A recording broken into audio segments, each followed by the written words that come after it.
retention doesn't matter as much as people think it does. Say more. It's very interesting because you're saying you dedicate some spoken time to foreshadowing as well. Like, let me just pull up like a random idea, like, I'm going to the beach, right? And then it's like, why would someone watch? So that's the hook. I'm going to the beach. And what's the foreshadow? I'm going to the beach and I'm going to surprise someone with $100 at the end of the video. It could literally be with anything. It just needs to have some sort of expectation. Quick one. Are you tired of spending hours editing captions for your short form content like Hormozi does? Well, get ready to level up with this revolutionary AI tool called Submagic, a cutting-edge AI tool to automatically create versatile captions just like Hormozi. So what do you wait for? Get the link in the description below and say goodbye to tedious editing. I want to keep going down this structure rabbit hole a little bit more because I keep finding new layers. Like, I didn't know foreshadowing is part of your structure. So is there anything that comes after the hook and foreshadowing that is a structural part of every video? Yes, there actually is. So, Jenny Hoyos has explained briefly on her winning short structure that gave her high retention. It will usually be hook, which is really short. Then I'll foreshadow what's going to be at the end. Then I have to smoothly transition. So I used to have like a lot of breaks because you want to give people time to breathe, right? Because you don't want to be like, I'm going to be doing this and this and this and this and the video's over. They're not going to understand anything.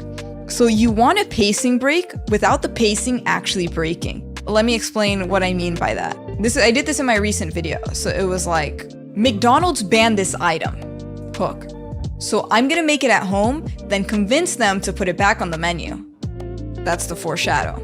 And then at first I wrote, let's get started, but that breaks pace. So instead of saying, let's get started, I said, so I cooked illegally, and that just flows better. So I don't want to give because I already gave like 2 crucial pieces of detail. So if I give any more detail, they're just going to forget about that, like Primary-Recency. I can get into that. So it's like, they're going to forget what I just said. So we need a pacing break without the pacing actually breaking. If that makes sense. Yeah, totally. You can use Submagic to create versatile captions like Abdaal, Mr. Beast, and Hormozi. You can leverage these two to maximize your short production in terms of quantity and quality. Save money and time costs to be noticed by the algorithm, and get the blessings fast to go viral. So why don't give it a try?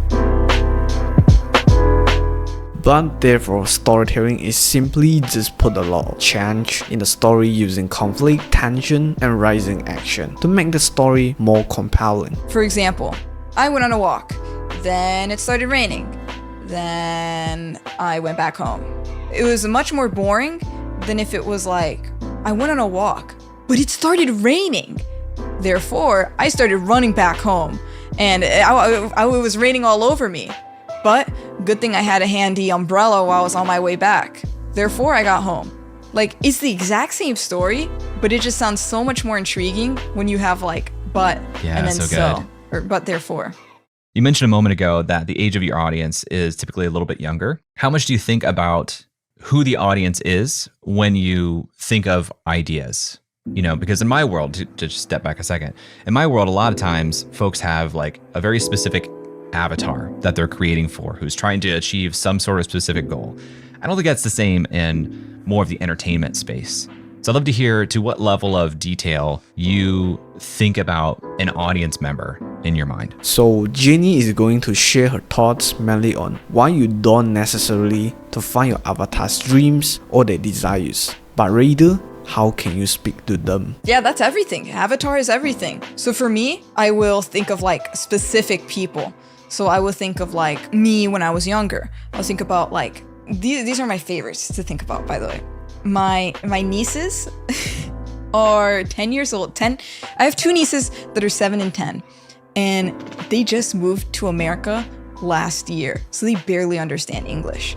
And that's who I want to speak to. It's very tough because they might not be interested in the topic, but if I can make them interested, and especially if it makes sense to them as non-English speakers, then it's probably really good. So that's the way I see it. It's not necessarily thinking of like their dreams, their desires, but more so how can you speak to them? So I don't know if that makes sense because it's like it's different. It makes sense.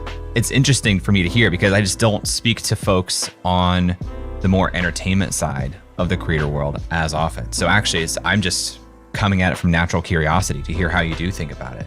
I would imagine at the level of views you're getting, tens of millions on these videos, it's a broad spectrum of people who are looking at this. So who do you choose as the core of, yes, people outside of this type of person, maybe it's my nieces, will watch this, but I'm making it for this person in particular. I didn't know if you had that specificity or not.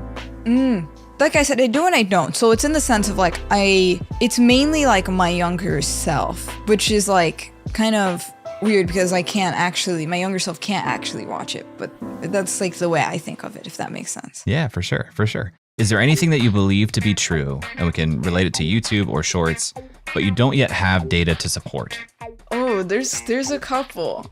I'm gonna say two, okay? Because there's two that are really good. Bonus. I think shareability really matters, but I haven't done enough like analysis on that yet, but I'm sure I can do my own analysis. It's very tough because there's a lot of factors that come into play, because I could argue this video has a lot of shares, that's why it blew up. Then I could also just argue that the retention was high. So do you really know? I don't know. So that's my hunch. I think shareability really does help. Although I will say, like, one of my shorts, it has like such high shares. It has like, what was it? It's like the shares to view ratio. It's 20%, which is extremely high. That seems very high. And the scroll through rate is like 92%, which is insane. And it's probably because the shares are that high. And then my second hunch is that retention doesn't matter as much as people think it does. Say more. It's very interesting because I have a lot of friends like who will send me their retention graphs or like their data, their analytics. And there's people like within like a similar amount of impressions as me, like their retention will be so much higher than mine. Like there's friends, like they would have like a 40-second short that has like 100K views and over 100% retention. And I'm like, oh my gosh, this video is gonna get like 10 million views.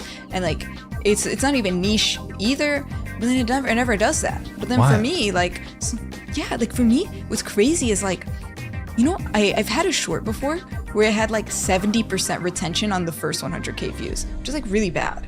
Like really, really bad for shorts. And it still got like 10 million views because it was like all returning viewers, So it's like, I just have a hunch that like, like, I don't know what it is, how they're measuring it. It's just viewer satisfaction. It can't just be retention. Lastly, these are the scripts that I learned from Jenny Hoyos about shorts. So please subscribe if you want more this kind of topic. Thanks for watching.